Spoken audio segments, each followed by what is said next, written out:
Hi guys, welcome to wheel.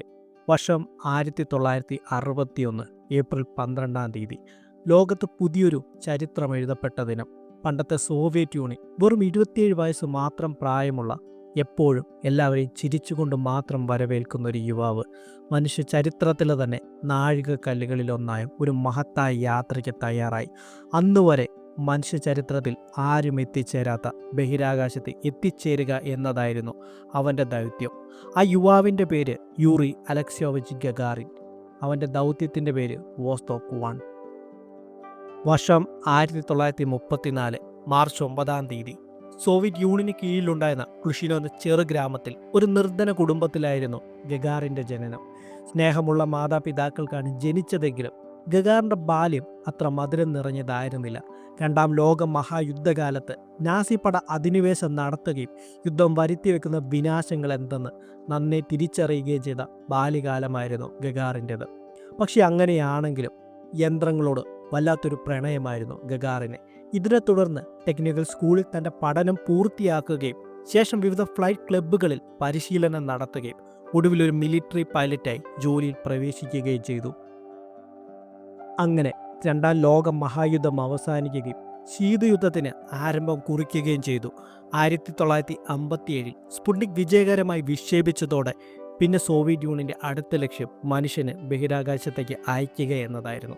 അങ്ങനെ അതിനായി 1000ഓളം വരുന്ന പൈലറ്റിൽ നിന്നും ഗഗാറിൻ ഉൾപ്പെടുന്ന 20 പേരെ തിരഞ്ഞെടുക്കുകയും വിവിധ നിരീക്ഷണങ്ങളിൽ കൂടെ കടന്നു പോകുകയും അവസാനം അവർ ഗഗാറിനിൽ എത്തിച്ചേരുകയുമായിരുന്നു. അന്നവർ ഗഗാറിനെ തിരഞ്ഞെടുക്കാൻ വിവിധ കാരണങ്ങളുണ്ടായിരുന്നു. ഒന്നാമതായി ഗഗാറിൻ്റെ ഉയരമായിരുന്നു.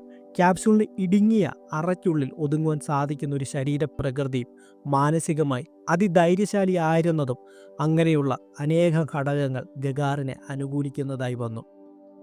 അങ്ങനെ വർഷം 1961 ഏപ്രിൽ 12 രാവിലെ 9 മണി വോസ്റ്റോക്ക് ബുക്കനൂർ കോസ്മോഡ്രോമിൽ നിന്നും ഗഗാറിനെ വഹിച്ച് പറന്നുയർന്നു. അങ്ങനെ വെറും 108 മിനിറ്റുകൾ മാത്രം നീണ്ടുനിന്ന ഈ ദൗത്യത്തിൽ ഭൂമി ഒരു തവണ വലയം വെക്കുകയും മനുഷ്യൻ പുതിയൊരു ചരിത്രം രചിക്കുകയും ചെയ്തു.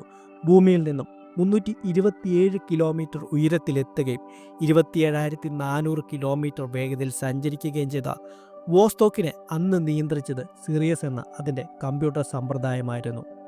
കാരണം ബഹിരാകാശത്തെത്തുന്ന മനുഷ്യന് യന്ത്രങ്ങളെ നിയന്ത്രിക്കുവാൻ സാധിക്കുകയില്ല എങ്കിലോ എന്നവർ ഭയപ്പെട്ടിരുന്നു.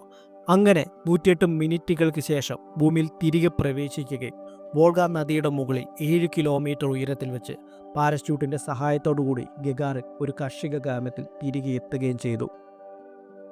ആ വാർത്ത ലോകം മുഴുവനും ഒരു കാട്ടുതീ പോലെ പരക്കുകയും സോവിയറ്റ് യൂണിയൻ്റെ പരമോന്നത ബഹുമതിയായ hero of the Soviet union നൽകി രാജ്യം ആദരിക്കുകയും ചെയ്തു. ശേഷം വർഷം 1968 മാർച്ച് 17 വെറും 34-ാമത്തെ വയസ്സിൽ ഒരു വിമാനാപകടത്തിൽ ഗഗാറിൻ കൊല്ലപ്പെടുകയും ചെയ്യുന്നു. എന്നാൽ ഗഗാറിൻ്റെ മരണത്തെക്കുറിച്ച് യാതൊരു വിവരങ്ങളും സോവിയറ്റ് യൂണിയൻ നൽകാതെ വരികയും റഷ്യയുടെ മുൻ കോസ്മോനട്സ് ഉൾപ്പെടെയുള്ള അനേകം പേർ ഡീക്ലാസിഫൈഡ് ആയിട്ടുള്ള വിവരങ്ങൾ പുറത്തുവിടുകയും അന്നത്തെ ദൃക്സാക്ഷികളുടെ വിവരണങ്ങൾ മുൻപോട്ട് നൽകുകയും അതൊരു അപകടമല്ല, അത് മറ്റൊന്നാണ് എന്ന് ഇന്നും വാദിച്ചു കൊണ്ടിരിക്കുന്നു.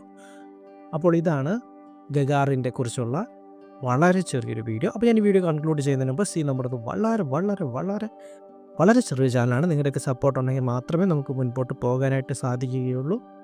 പറ്റുവാണെങ്കിൽ ഒന്ന് ലൈക്ക് ചെയ്യണമെന്നും കമൻറ്റ് ചെയ്യണമെന്നും വീഡിയോ ഒന്ന് ഷെയർ ചെയ്യണമെന്നും ഞാൻ നിങ്ങളുടെ അടുത്ത് റിക്വസ്റ്റ് ചെയ്യണം. അപ്പോൾ നമുക്ക് അടുത്തൊരു വീഡിയോയിലൂടെ കാണാം. Tata, bye bye.